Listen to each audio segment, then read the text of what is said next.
February 11. Dear Jesus, I thank you so much for today, for all the blessings, for my family.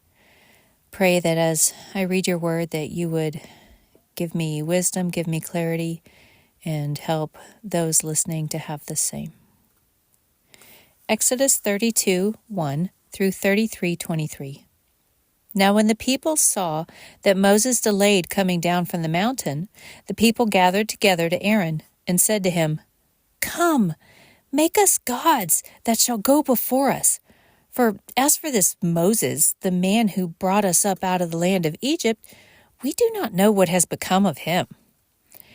And Aaron said to them, "Break off the golden earrings, which are in the ears of your wives, your sons, and your daughters, and bring them to me." So all the people broke off the golden earrings which were in their ears, and brought them to Aaron. And he received the gold from their hand, and he fashioned it with an engraving tool, and made a molded calf. Then they said, "This is your God, O Israel, that brought you out of the land of Egypt." So when Aaron saw it, he built an altar before it. And Aaron made a proclamation and said, "Tomorrow is a feast to the Lord." Then they rose early on the next day, offered burnt offerings, and brought peace offerings, and the people sat down to eat and drink, and rose up to play. And the Lord said to Moses, "Go, get down, for your people, whom you brought out of the land of Egypt, have corrupted themselves. They have turned aside quickly out of the way which I commanded them. They have made themselves a molded calf, and worshipped it, and sacrificed to it, and said, 'This is your God, O Israel, that brought you out of the land of Egypt.'" And the Lord said to Moses, "I have seen this people, and indeed it is a stiff-necked people. Now therefore let me alone, that my wrath may burn hot against them, and I may consume them, and I will make of you a great nation." Then Moses pleaded with the Lord his God and said, "Lord, why does your wrath burn hot against your people, whom you have brought out of the land of Egypt with great power and with a mighty hand? Why should the Egyptians speak and say, 'He brought them out to harm them, to kill them in the mountains, and to consume them from the face of the earth'? Turn from your fierce wrath and relent from this harm to your people. Remember Abraham, Isaac, and Israel, your servants, to whom you swore by your own self, and said to them, 'I will multiply your descendants as the stars of heaven, and all this land that I have spoken of I give to your descendants, and they shall inherit it forever.' So the Lord relented from the harm which he said he would do to his people.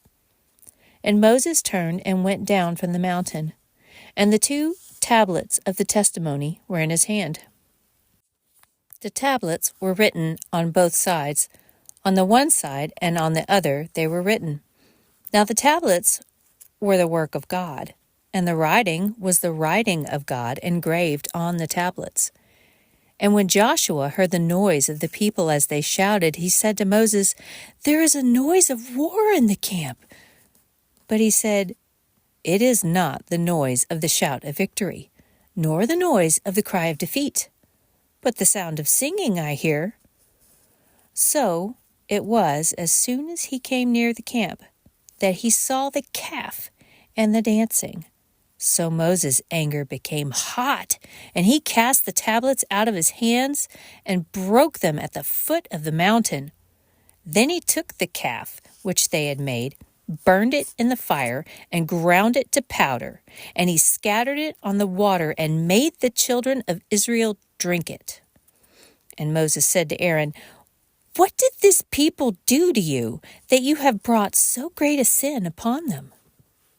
So Aaron said, "Do not let the anger of my Lord become hot. You know the people, that they are set on evil. For they said to me, 'Make us gods that shall go before us.' As for this Moses, the man who brought us out of the land of Egypt, we do not know what has become of him." And I said to them, "Whoever has any gold, let them break it off." So they gave it to me, and I cast it into the fire, and this calf came out. Now when Moses saw that the people were unrestrained, for Aaron had not restrained them, to their shame among their enemies, then Moses stood in the entrance of the camp and said, "Whoever is on the Lord's side, come to me." And all the sons of Levi gathered themselves together to him. And he said to them, "Thus says the Lord God of Israel, let every man put his sword on his side, and go in and out from entrance to entrance throughout the camp, and let every man kill his brother, every man his companion, and every man his neighbor." So the sons of Levi did according to the word of Moses, and about 3,000 men of the people fell that day. Then Moses said, "Consecrate yourselves today to the Lord, that he may bestow on you a blessing this day, for every man has opposed his son and his brother." Now it came to pass on the next day that Moses said to the people, "You have committed a great sin. So now I will go up to the Lord. Perhaps I can make atonement for your sin." Then Moses returned to the Lord and said, "Oh, these people have committed a great sin, and have made for themselves a god of gold. Yet now, if you will forgive their sin, but if not, I pray, blot me out of your book which you have written."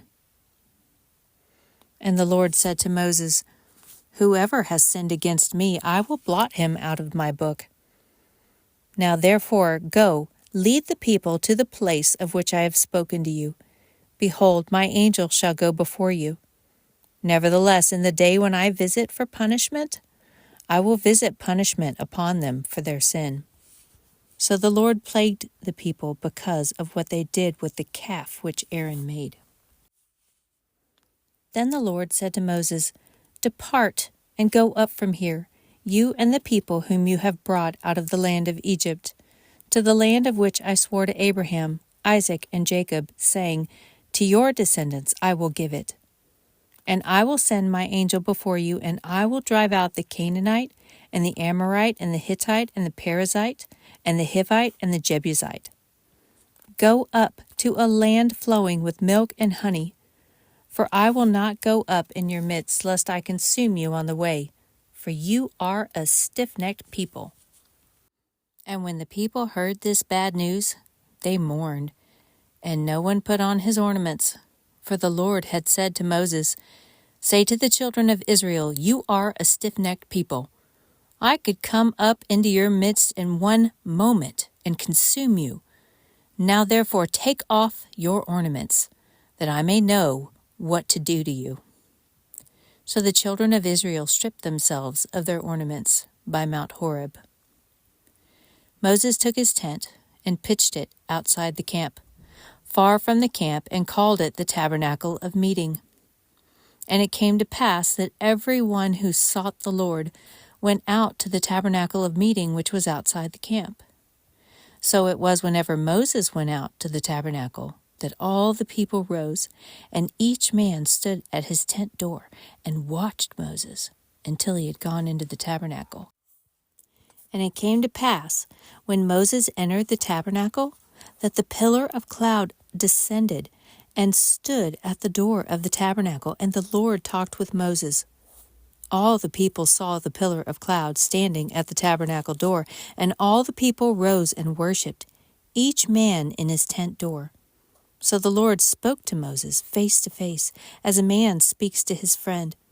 And he would return to the camp, but his servant Joshua, the son of Nun, a young man, did not depart from the tabernacle. Then Moses said to the Lord, "See, you say to me, bring up this people, but you have not let me know whom you will send with me. Yet you have said, I know you by name, and you have also found grace in my sight. Now therefore I pray, if I have found grace in your sight, show me now your way, that I may know you, and that I may find grace in your sight. And consider that this nation is your people." And he said, "My presence will go with you, and I will give you rest." Then he said to him, "If your presence does not go with us, do not bring us up from here. For how then will it be known that your people and I have found grace in your sight, except you go with us? So we shall be separate, your people and I, from all the people who are upon the face of the earth. So the Lord said to Moses, I will also do this thing that you have spoken, for you have found grace in my sight, and I know you by name. And he said, Please, show me your glory. Then he said, I will make all my goodness pass before you, and I will proclaim the name of the Lord before you. I will be gracious to whom I will be gracious, and I will have compassion on whom I will have compassion. But he said, You cannot see my face, for no man shall see me and live. And the Lord said, Here is a place by me, and you shall stand on the rock. So it shall be, while my glory passes by, that I will put you in the cleft of the rock, and will cover you with my hand while I pass by. Then I will take away my hand, and you shall see my back, but my face shall not be seen. Matthew 26:69 through 27:14. Now Peter sat outside in the courtyard, and a servant girl came to him, saying, You also were with Jesus of Galilee. But he denied it before them all, saying, I do not know what you are saying. And when he had gone out to the gateway, another girl saw him, and said to those who were there, This fellow also was with Jesus of Nazareth. But again he denied with an oath, I do not know the man. And a little later, those who stood by came up and said to Peter, Surely you also are one of them, for your speech betrays you. Then he began to curse and swear, saying, I do not know the man. Immediately a rooster crowed. And Peter remembered the word of Jesus, who had said to him, Before the rooster crows, you will deny me 3 times. So he went out and wept bitterly. When morning came, all the chief priests and elders of the people plotted against Jesus to put him to death. And when they had bound him, they led him away and delivered him to Pontius Pilate, the governor. Then Judas, his betrayer, seeing that he had been condemned, was remorseful, and brought back the 30 pieces of silver to the chief priests and elders, saying, I have sinned by betraying innocent blood. And they said, What is that to us? You see to it. Then he threw down the pieces of silver in the temple and departed, and went and hanged himself. But the chief priests took the silver pieces and said, It is not lawful to put them into the treasury, because they are the price of blood. And they consulted together, and bought with them the potter's field to bury strangers in. Therefore that field has been called the field of blood to this day. Then was fulfilled what was spoken by Jeremiah the prophet, saying, And they took the 30 pieces of silver, the value of him who was priced, whom they of the children of Israel priced, and gave them for the potter's field, as the Lord directed me. Now Jesus stood before the governor, and the governor asked him, saying, Are you the king of the Jews? Jesus said to him, It is as you say. And while he was being accused by the chief priests and elders, he answered nothing. Then Pilate said to him, Do you not hear how many things they testify against you? But he answered him not one word, so that the governor marveled greatly. Psalm 33, 1 through 11.